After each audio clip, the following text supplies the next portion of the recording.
नमस्कार. Warren Buffett 2021 या माझ्या फेसबुक लाईव्ह सेशनमध्ये मी आपल्या सगळ्यांचं मनापासून स्वागत करतो. आपल्यापैकी अनेकांना कल्पना आहे की वॉरन बफे हे एक जगप्रसिद्ध गुंतवणूकदार आहेत. म्हणजे गेल्या काही वर्षांचा अपवाद वगळला तर जागतिक श्रीमंतांच्या क्रमवारीमध्ये पहिल्या 3 जागात आपलं स्वतःचं स्थान कायम अबाधित राखलेली ही व्यक्ती म्हणजे वॉरन बफे. पण मधली काही वर्ष ही जरा थोडी त्यांना गमतीची गेली आणि ते पहिल्या 5 नव्हते.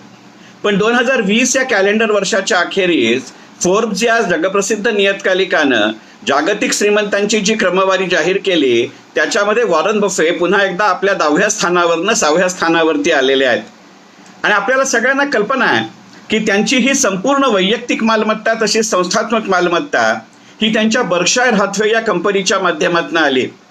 1965 साली ही आजारी कापड गिरणी त्यांनी ताब्यात घेतली आणि त्यावेळेला त्यांचा विचार असा होता की हा कापडगिरणीचा कारभार सुधारता येईल.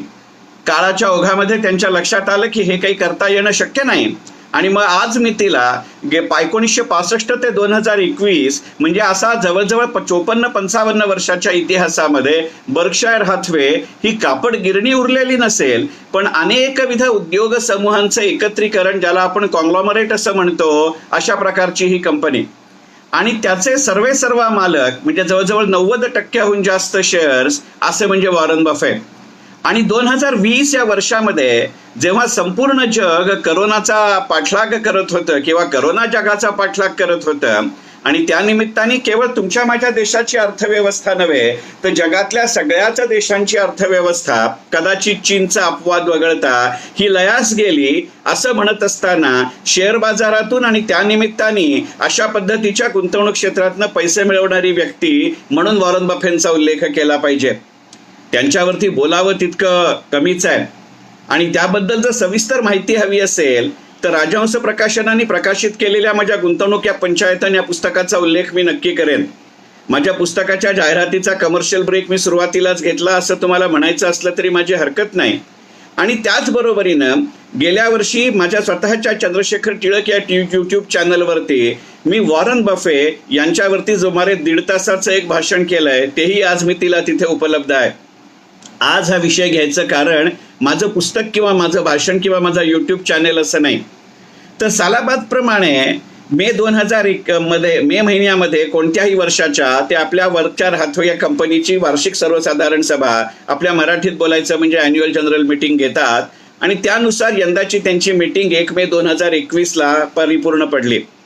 साधारणपणे करोनाच्या आधीच्या काळामध्ये त्यांची अशी वार्षिक सर्वसाधारण सभा ही कमीत कमी 7 ते 8 तास चालायची आणि त्यातले 6 ते 6.5 तास हा माणूस आपला सहकारी चार्ली मुंगेर, दोघांचंही वय 90 किंवा त्याच्यापेक्षा जास्त, असं आपल्या गुंतवणूकदारांच्या आणि भागधारकांच्या प्रश्नांना उत्तरं देत घालवायचं. या वेळेला आत्ता या करोनामुळे संपूर्णपणाने गेल्या वर्षीसारखीच त्यांची सभा ऑनलाईन झाली आणि तरी सुद्धा त्याला जगभरातनं 22,000 लोक किंवा भागधारक उपस्थित होते. जगभरात म्हणण्याचं कारण असं की अलीकडच्या काळामध्ये अगदी आपल्या देशातलेही काही लोक, अगदी मोजके का होईना, बर्कशायरचे भागधारक आहेत. याचं अप्रूप 2 गोष्टींसाठी. एक तर आत्ताच्या सध्याच्या पडेल वातावरणात सुद्धा बर्कशायर हाथवेच्या एका शेअर्सची उलाढाल ही $2,90,000 रुपयांनी होते आणि तरीही काही जणांकडे ते शेअर्स आहेत. आणि अलीकडच्या काळामध्ये आपल्या देशातले काही स्टॉक ब्रोकर्स आपण भारतात राहूनही प्रत्यक्षपणानं अमेरिकेतले काही शेअर्स घेऊ शकतात आणि जे शेअर्स घेतल्याची चर्चा असते त्यात बर्कशायर हाथवेचा समभाग आहे आणि म्हणून मी याची चर्चा केली. याच बरोबरीने वॉरन बफेंचं दुसरं वैशिष्ट्य म्हणजे साधारणपणे दरवर्षी 26 किंवा 27 फेब्रुवारीला वॉरन बफे आपल्या सर्व शेअर होल्डर्सना एक अॅन्युअल लेटर लिहितात. आपल्याकडेही अॅन्युअल रिपोर्ट्स येतात आणि तुमच्या माझ्यासारखी माणसं त्याच्या डिव्हिडंडच्या संबंधातली बातमी पाहिली तर तसंच्या तसं कव्हरमधनं सकट आपण त्या रद्दीत टाकतो. पण बर्कशायर हाथवेचे अॅन्युअल रिपोर्ट्स हे वर्षानुवर्ष साठवले जातात, त्याचा अभ्यास केला जातो. इतकाच नव्हे तो त्या अनेकांच्या PhDचा विषय असतो. आणि केवळ म्हणूनच आत्ता वॉरन बफे 2021 हा विषय घ्यायचं कारण नाही, कारण यावर्षी असं त्यांचं अॅन्युअल लेटर 27 फेब्रुवारी 2021 त्यांनी गुंतवणूकदारांना लिहिलं. अनेक ठिकाणी इलेक्ट्रॉनिक मीडियामध्ये हे पत्र उपलब्ध आहे. साधारणपणे ते 17 पानी असं संक्षिप्त स्वरूपामध्ये पत्र यूट्यूबवरती किंवा अनेक ठिकाणी उपलब्ध आहे. प्रत्यक्षात ज्या भाग्यवान भागधारकांना हे पत्र मिळालं ते पत्र काही 140 पानांचं आहे असं म्हटलं जातं. आणि त्याच्यानंतर 1 मे 2021 रोजी या संस्थेची नुकतीच वार्षिक सर्वसाधारण सभा भरली आणि 1930 साली जन्माला आलेली ही व्यक्ती म्हणजे आज वय वर्ष 91 आणि त्याचे व्हाईस चेअरमन चार्ली मुंगेर वय वर्ष 95 यांनी ऑनलाईन पद्धतीने आपल्या भागधारकांना साधारणपणे 3.5 ते 4 तास प्रश्नांची उत्तरं दिले. त्याचे काही संक्षिप्त अहवाल आपल्या देशातल्या अनेक वृत्तमानपत्रांमध्ये आहेत.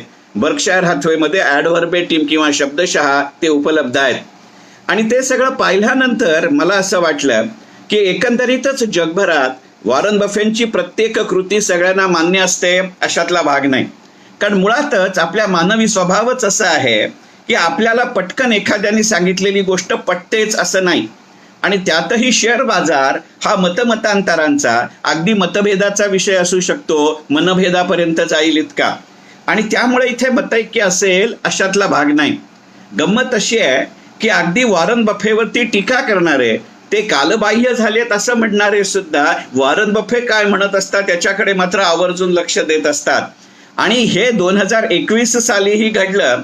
मग आपण ब्लूमबर्ग सारख्या अनेक ठिकाणी जर याचे उल्लेख आणि संदर्भ पाहिले तर मी काय म्हणतो हे तुमच्या लक्षात येईल. आणि म्हणून मला असं वाटलं की आज वॉरन बफे 2021 असा विषय घेऊन या पद्धतीचं छोटेखानी फेसबुक लाईव्ह सेशन करावं. कारण त्यामध्ये प्रश्नांची उत्तरं देताना किंवा 27 फेब्रुवारीला त्यांनी लिहिलेल्या वार्षिक पत्रामध्ये जे काही एकंदरीतच सध्याच्या जागतिक गुंतवणूक क्षेत्राचं केलेलं वर्णन आहे आणि त्या संबंधात केलेलं दिशादिग्दर्शन आहे ते आपल्यासारख्या अनेकांना अगदी आपण कितीही कमी प्रमाणामध्ये, छोट्या प्रमाणामध्ये, अल्प प्रमाणामध्ये प्रत्यक्षामध्ये गुंतवणूक करत असलो तरी सुद्धा अंमलात आणणं अत्यंत महत्वाचं आहे. अगदी अंमलात आणलं नाही तरी सुद्धा आपल्या मनामध्ये हे कुठेतरी मुद्दे ठेवणं अत्यावश्यक आहे. कारण तसंही वॉरन बफे आणि आपल्यात एक मोठा फरक आहे. वॉरन बफेंनाही एखादी बातमी कळली की त्याच्यानंतर त्याचा पूर्ण विचार करूनच ते कृती करतात. आणि आपण तर इतका विचार करतो की आपला विचार आणि आपली कृती याच्यामध्ये काळाचं खूप अंतर पडतं. आणि कदाचित म्हणून आपण आहेत तिथे राहतो आणि वॉरन बफे मात्र बदलत्या परिस्थितीमध्ये बदलत राहतात.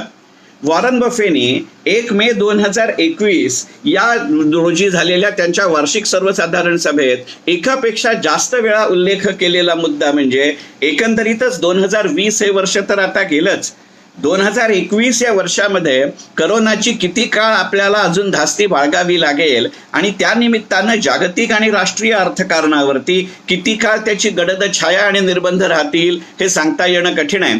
आणि त्यामुळे मला जरी मी 9व्या स्थानावरनं 10व्या स्थानावरनं जागतिक श्रीमंतांच्या क्रमवारीमध्ये 6व्या स्थानावरती आलो असलो तरी सुद्धा एक गोष्ट वॉरन बफे तिथे मोकळेपणाने मान्य करतात की ते असं म्हणतात की investing is not an easy way to make a money at least for a year or 2. म्हणजे एकंदरीतच आत्ता जे आपण शेअर्स घेऊ किंवा आपण आत्ताची गुंतवणूक करू त्याचा पूर्णपणाने विचार करण्याजोगी अशी ही परिस्थिती आहे.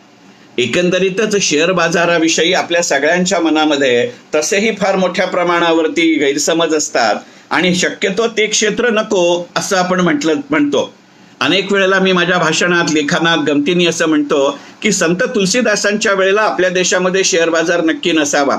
कारण तुलसीदासांची एक रचना आहे, ढोल गवार पशु शूद्र नारी ये सब ताडन के अधिकारी. मला नेहमी असं वाटतं की तुलसीदासांच्या काळात जर आपल्या देशामध्ये शेअर बाजार असता तर कदाचित नारी या शब्दाच्या ऐवजी बाजारी असा शब्द त्यांनी वापरला असता आणि ढोल गवार पशु शूद्र बाजारी ये सब ताडन के अधिकारी असं त्यांनी म्हटलं असतं. गमतीचा मुद्दा सोडू, आपल्या देशातलं पहिलं स्टॉक एक्सचेंज 1875 साली सुरू झालंय आणि साहजिक तुलसीदास त्याच्या आधीच आहेत. पण अशा वेळेला जेव्हा शेअर बाजार नको असं म्हणण्याची पार्श्वभूमी तयार झालेलीच असते, आपण कारण शोधत असतो, अशा वेळेला वॉरन बफेंचं हे वाक्य आपल्याला उपयोगी पडू शकतं का असाही एक गमतीचा विचार मनामध्ये आलाच. आणि मग त्याच वेळेला आपण जेव्हा शेअर बाजारापासून लांब जात राहतो त्यावेळेला आपल्याला मनापासून आवडणारे 2 मार्ग असतात. एक म्हणजे सोनं आणि दुसरं म्हणजे एकंदरीतच व्याजदरावर आधारित अशी गुंतवणुकीची साधनं. एकंदरीतच मार्च महिन्यामध्ये, एप्रिल महिन्यामध्ये आपल्या देशातनं सोन्याची जी मागणी आणि त्यानिमित्तानं आपल्या देशाची सोन्याची आयात ज्या प्रमाणात वाढली आणि त्यामुळे साहजिकच परिणाम म्हणून सोन्याचे भाव ज्या प्रमाणात वाढले, त्यानंतर सोनं हा प्रकार तुमच्या माझ्यापैकी किती जणांना परवडणारा राहिला याचा विचार करावा लागेल. कारण आज मी तिलाही सोनामध्ये जायचं पण सोनं परवडत नाही, अशी परिस्थिती असताना आपण सॉव्हरीन गोल्ड बॉन्ड्स किंवा एकंदरीतच गोल्ड एक्सचेंज ट्रेडेड फंडकडे किती प्रमाणात जातो हा एक प्रश्न आहेच. मग आता राहिला दुसरा मार्ग, तो म्हणजे व्याजदरावर आधारित निगडीत अशी साधनं. आणि एकंदरीतच आपल्याकडे त्या दृष्टिकोनातनं काही बॉन्ड्स, काही कर्ज रोखे याची चर्चा सुरू झाली आहे. पण वॉरन बफे अत्यंत स्पष्टपणाने त्यांच्या 1 मे 2021च्या वार्षिक सर्वसाधारण सभेत त्यांच्या शेअरहोल्डर्सच्या म्हणजे भागधारकांच्या प्रश्नाला उत्तर देताना आणि 27 फेब्रुवारी 2021च्या त्यांच्या वार्षिक पत्राईमध्ये म्हणतात की bond or interest related instrument is not a place to be with at this point of time. म्हणजे एकीकडे गुंतवणूक हे येणाऱ्या काळामध्ये तसं सोपं कारण राहिलेलं नाही असं सांगतच असताना त्याच वेळेला सोन्यामध्ये जायचं की नाही हा वैयक्तिक प्रश्न सोडत आणि त्याच वेळेला व्याजदरावर आधारित अशा गोष्टीसाठी सुद्धा न जाता काही विचार करावा का याचा विचार करावा लागतो. मग केवळ कुठे जाऊ नका असं सांगत वॉरन बफे थांबत नाहीत. तर कुठे गेलं तर कदाचित सोपं सोयीचं जाईल की नाही ही गोष्ट वेगळी, फायद्याचं होईल की नाही हे तर त्याहून गोष्ट वेगळी. कारण वैयक्तिकरित्या तुम्ही आणि मी कोणत्या भावाला कोणत्या वेळी आत शिरू आणि कोणत्या भावानं आणि कोणत्या वेळी बाहेर येऊ याच्यावरती तुम्हाला आणि मला होणारा प्रत्यक्ष फायदा अवलंबून असेल. आणि नाहीतरी गुंतवणूक क्षेत्राविषयी एकंदरीतच आणि अगदी नेमकेपणाने बोलायचं झालं तर शेअर बाजाराविषयी असं अनेकदा गमतीने म्हटलं जातं की शेअर बाजार किंवा गुंतवणूक क्षेत्र हे सिंहाच्या गुहेसारखं आहे की ज्याच्यामध्ये आत जाणाऱ्या माणसाच्या पावलाचे ठसे दिसतात, बाहेर येणाऱ्या माणसाच्या पावलाचे ठसे दिसत नाहीत. कदाचित त्याची कारणं भारतीय मानसिकतेमध्ये 2 प्रकारची असतील. पहिलं म्हणजे एकंदरीतच घेतली गोष्ट विकायची असते, हे आपल्या संस्कृतीत बसत नाही, रुचकरात तर बिलकुल येत नाही. कारण भाव वाढतात त्यावेळेला ते अजून वाढतील अशी मनामध्ये आपल्याला कुठेतरी आशा अमर असते आणि आपण घेतल्यापेक्षा भाव खालती येतात तेव्हा निदान मी ज्या भावाने घेतलं त्या भावाने यावं असं तरी मला वाटत असतं. कारण काहीही असलं तरी आपण बाहेर यायचा विचार करत नाही. पण अशा पार्श्वभूमीवरती जर वैयक्तिकरित्या शेअर बाजारामध्ये यायचं नसेल, कारण ते म्हणतात तसं की selecting a stock is becoming bit difficult, त्याची कारणं वेगळी आहेत, त्याच्याकडे मी नंतर या सेशनच्या भागामध्ये येतोच. त्याच वेळेला ते असं सांगतात की इंटरेस्ट रिलेटेड इन्स्ट्रुमेंटमध्येही जाऊ नका. मग गुंतवणूकदारांनी, मग ते संस्थात्मक असू देत किंवा तुमच्या माझ्यासारखे छोटे किंवा स्मॉल इन्व्हेस्टर्स असू देत, त्यांनाही जर जायचं असेल तर खरं सांगायचं म्हणजे त्यांच्या मते असं वाटतं की 2 कारणं त्या बाबतीत सांगतात.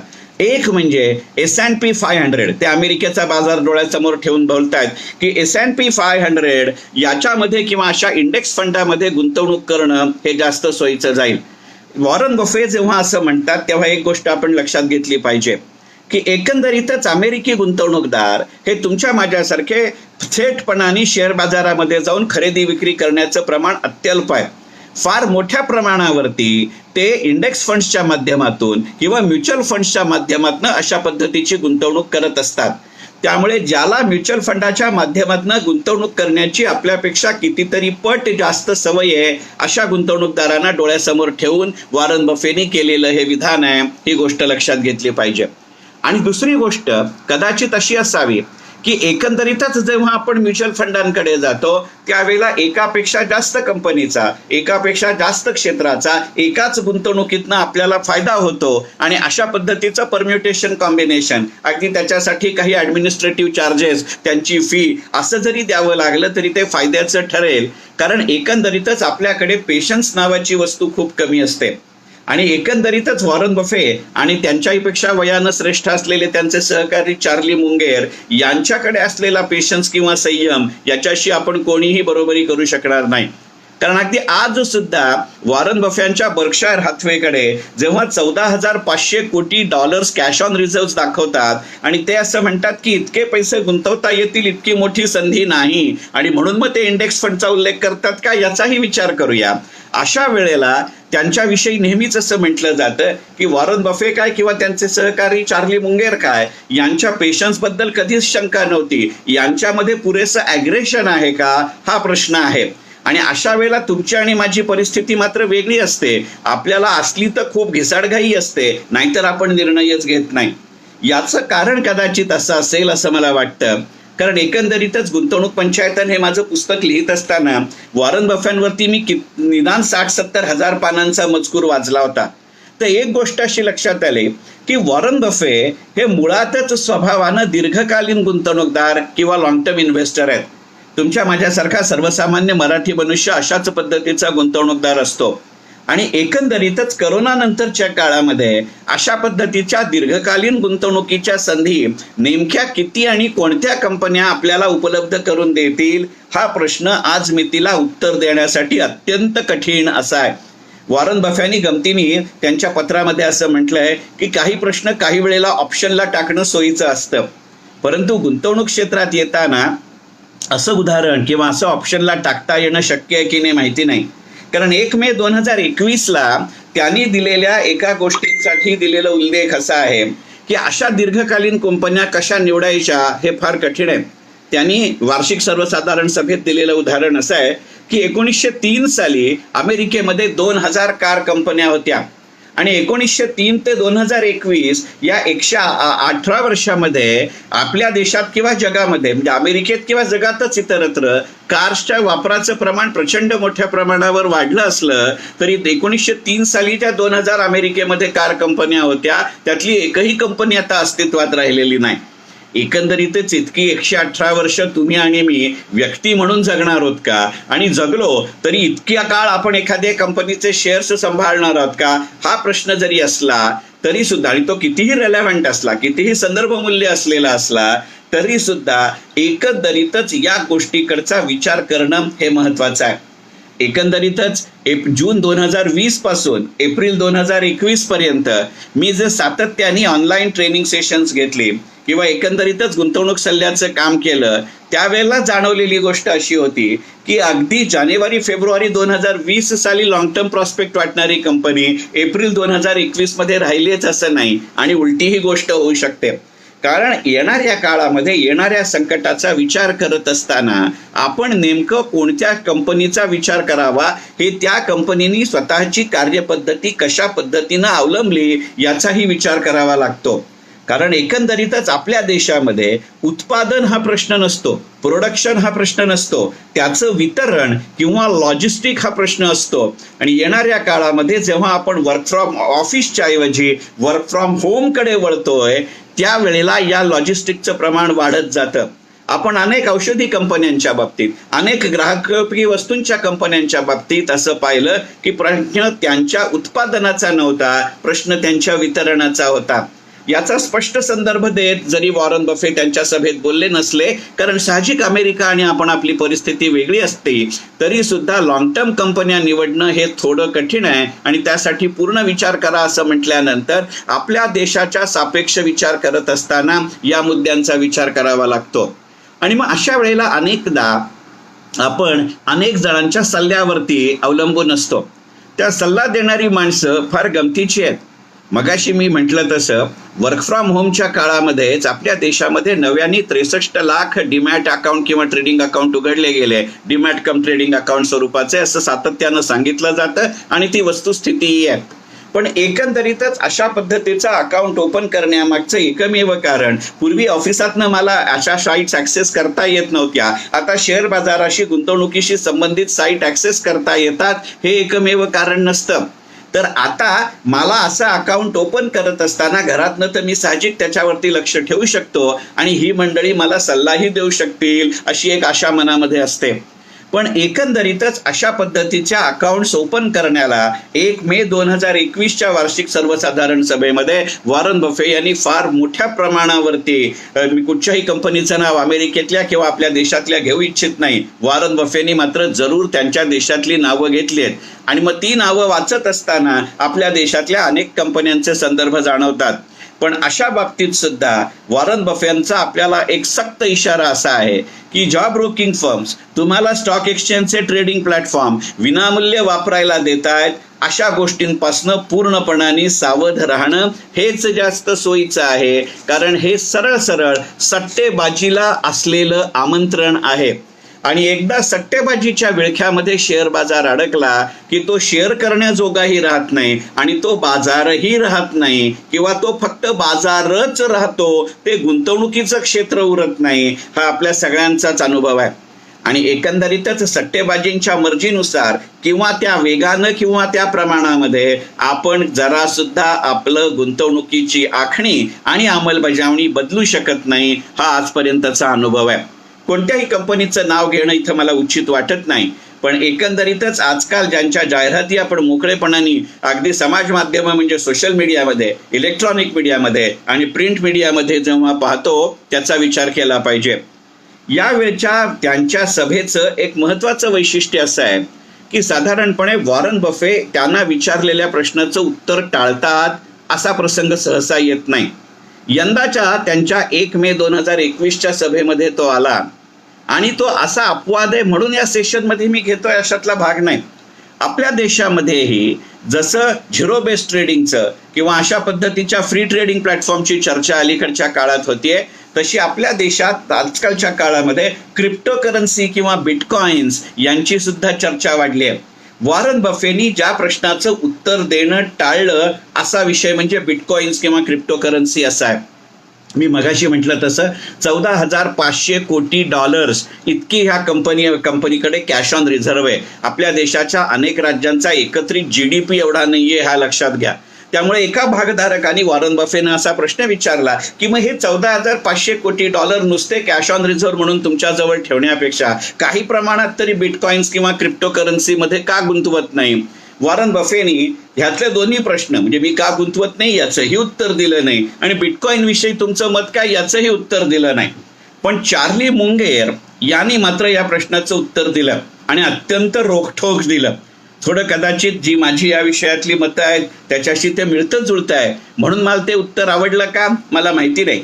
पण ज्या वेळेला आत्ताच्या पडत्या बाजारामध्येही ज्या कंपनीचा एक शेअर $2,90,000 ते $2,95,000 उलाढाल करतो, त्या प्रवर्तकांचं जे गेली 50 वर्ष एखादी ही कंपनी चालवतात त्यांचं मत जरूर लक्षात घेण्याजोगं आहे.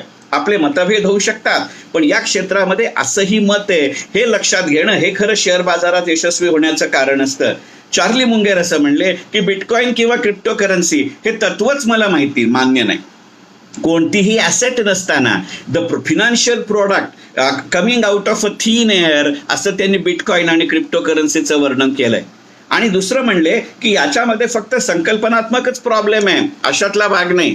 ज्या करन्सीचा किंवा ज्या माध्यमाचा जास्तीत जास्त आणि सर्रास उपयोग हा किडनॅपिंग किंवा एक्स्टॉर्शनिस्ट करतात, अशा माणसांच्या बाबतीत मी कोणत्याही प्रकारचं प्रॉडक्ट वापरू इच्छित नाही. आणि त्यांनी या प्रश्नाचा उत्तराचा समारोप करताना चार्ली मुंगेर असं म्हणले की bitcoin and crypto currency is certainly contrary to the interest of civilisation including financial civilisation. याच्यावरती चर्चा, मतभेद, वादंग पुष्कळ होऊ शकतात, पण असंही एक मत आहे. आणि तसंही आपल्या देशामध्ये आज मितीला क्रिप्टो करन्सी किंवा बिटकॉइन्स याची कितीही चर्चा केली, कितीही नामवंत अभिनेते आणि अभिनेत्री त्याच्याशी निगडीत आहेत अशी चर्चा केली, तरी सुद्धा आपल्या देशात त्याला कायदेशीर परवानगी अजूनही नाही. त्याच्या कारभाराचा नियंत्रण करणारा एकही नियंत्रक संस्था किंवा कायदा आपल्या देशात अस्तित्वात नाही. याची दखल घेण्यावाचून पत्यंतर राहत नाही, ही गोष्ट लक्षात घेतली पाहिजे. दुसरं या सभेचं आणि पत्राचं वैशिष्ट्य मला असं वाटतं की वॉरन बफेनी आपल्या या 27 फेब्रुवारीच्या 2021च्या पत्रामध्ये आणि त्या अनुषंगानं 1 मे 2021च्या वार्षिक सर्वसाधारण सभेत एका प्रश्नाला उत्तर देताना या मुद्द्याचा उल्लेख केलाय. ते असं म्हणले की 2020 हे वर्ष माझ्यासाठी महत्वाचं आहे. माझ्या पूर्ण गुंतवणूक कारकिर्दीमध्ये मी केली नव्हती एवढी मोठी मिस्टेक मी त्या वर्षात केली किंवा ती माझ्या लक्षात आली. त्यांचा संदर्भ हा त्यांनी एका विमान कंपनीचे प्रिसिजन कास्ट पार्ट्स असं त्या कंपनीचं नाव आहे, विमान सेवा क्षेत्रातली ती कंपनी आहे. 2016 साली त्यांनी त्या कंपनीमध्ये कंट्रोलिंग स्टेक विकत घेतला होता. वॉरन बफेचं कार्यवैशिष्ट्यच असं आहे की त्यांनी जरी कितीही कंट्रोलिंग स्टेक घेतला तरी ते सहसा मॅनेजमेंट बदलत नाहीत. ती मॅनेजमेंट आवडते म्हणून ती ते कंपनीचे शेअर्स घेतात, पण ती मॅनेजमेंट ते स्वतः चालवायचा हट्ट धरत नाहीत. आपल्याकडेही फार वेगवेगळ्या पद्धतीने ट्रान्झिशन्स होत आहेत म्हणून हा मुद्दा लक्षात घेतला पाहिजे. आणि त्यावेळेला त्याने असं सांगितलं की त्या ज्या भावानी मी 2016 साली या विमानसेवा कंपनीचे प्रिसिजन कास्टपार्ट्सचे भाग घेतले, हा भाव चुकलेला होता.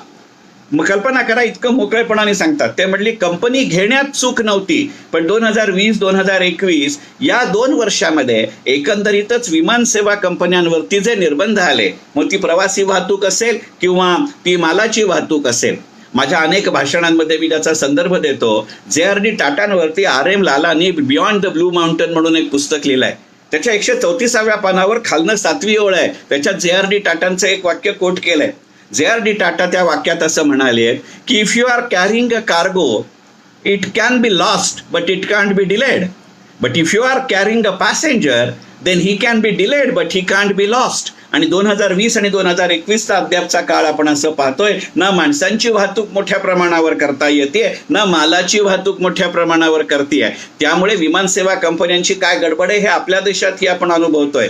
त्यामुळे वॉरन बफे असं म्हणतात की कंपनीचे शेअर्स घेण्यामध्ये चूक होती अशातला भाग नाही, पण कंपनीचे शेअर्स मी ज्या भावानी घेतले ती चूक होती. मला वाटतं भाव आणि कंपनी याच्यामध्ये आपलीही गल्लत अशी होते का याचा विचार करण्याची नितांत आवश्यकता आहे.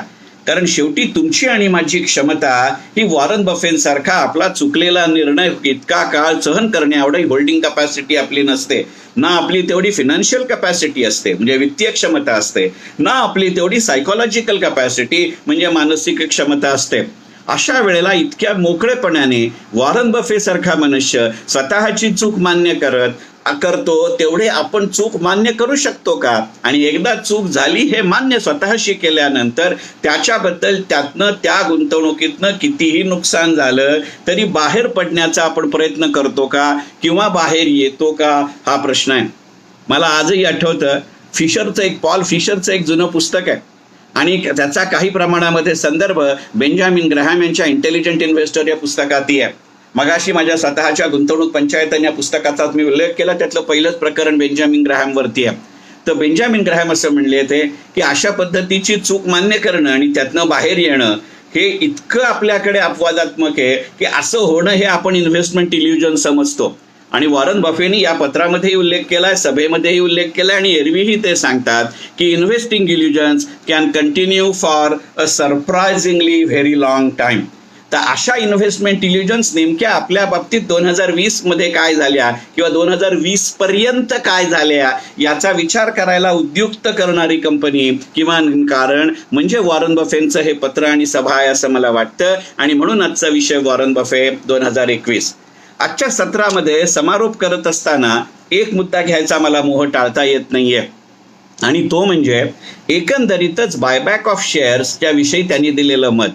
वॉरन बफेंची जी स्वतःच्या कंपनीचं व्हॅल्युएशन वाढलं आणि ज्यामुळे ते जागतिक श्रीमंतांच्या क्रमवारीमध्ये 9व्या स्थानावरनं 6व्या स्थानामध्ये आले, त्यातलं एक महत्त्वाचं कारण म्हणजे वॉरन बफेंच्या बर्कशायर हॅथवेने केलेलं बायबॅक ऑफ शेअर्स. आपल्याही देशामध्ये अनेक कंपन्यांची 2020 आणि 2021 या काळामध्ये बायबॅक ऑफ शेअर्सची घोषणा झाली आहे. पण इथे वॉरन बफेनी केलेलं बायबॅक ऑफ शेअर्स हे आपण लक्षात ठेवण्याजोगं आहे. साधारणपणे जगभरामध्ये कुठेही ती कंपनी जेव्हा बायबॅक ऑफ शेअर्स करते त्यावेळेला स्वतःच्या शेअर्सचे शेअर बाजारातले बाजारभाव अत्युच्च सर्वोत्तम पातळीवर असतील अशा वेळेला ती बायबॅक ऑफ शेअर्स करते. याच्यामध्ये गुंतवणूकदारांचा पैशाचा दुरुपयोग होतो असं वॉरन बफेंचं म्हणणं आहे.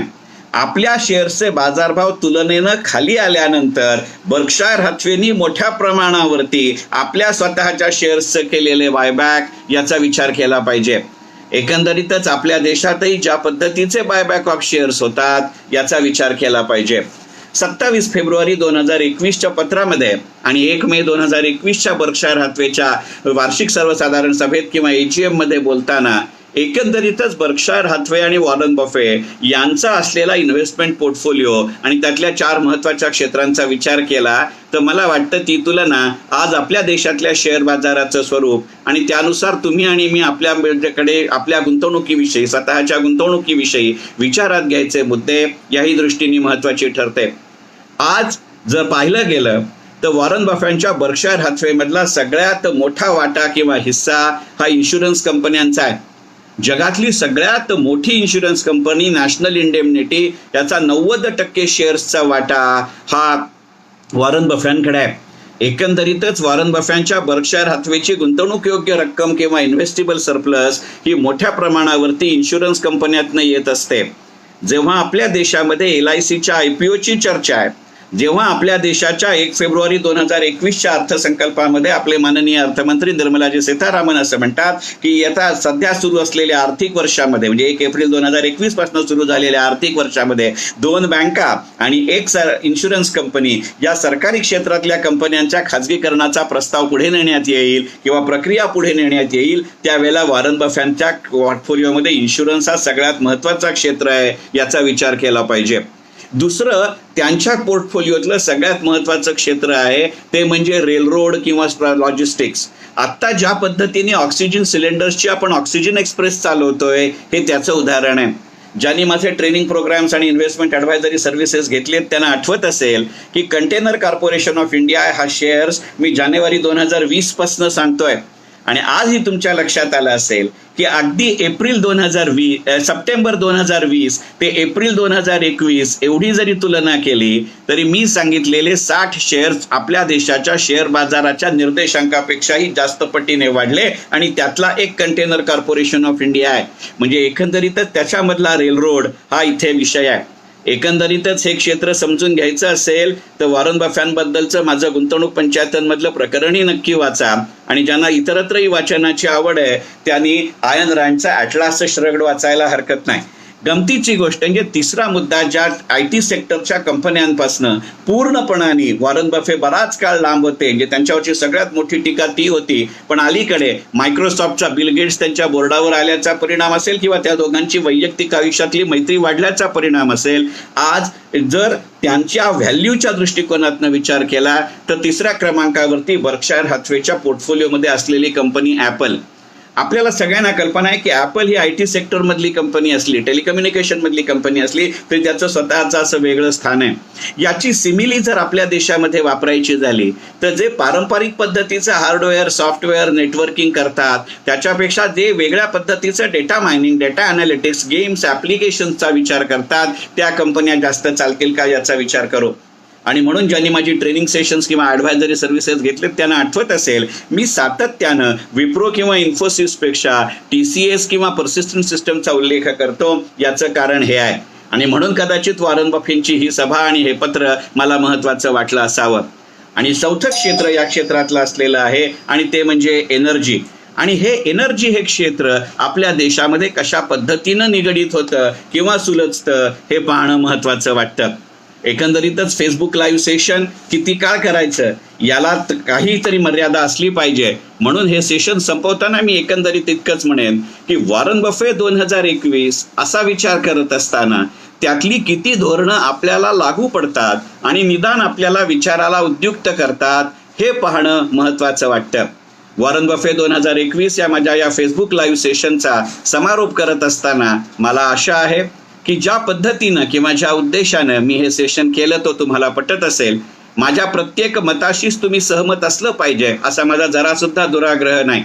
आणि त्याहीपेक्षा या निमित्ताने स्वतःच्या गुंतवणूक धोरणाचा आणि एकंदरीतच आपल्या देशाच्या गुंतवणूक क्षेत्राचा आज मितीला आणि येणाऱ्या काळातला विचार करायला जर तुम्हाला उद्युक्त झालं तर हे फेसबुक लाईव्ह सेशन कारणीभूत महत्त्वाचं ठरलं किंवा त्याचा उद्देश परिपूर्ण झाला अशी मला आशा वाटेल. मनपूर्वक धन्यवाद.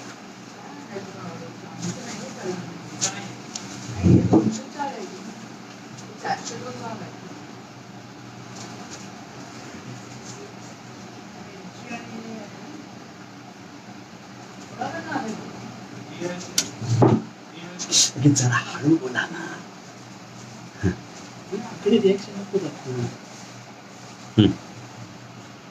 फिनिश करू.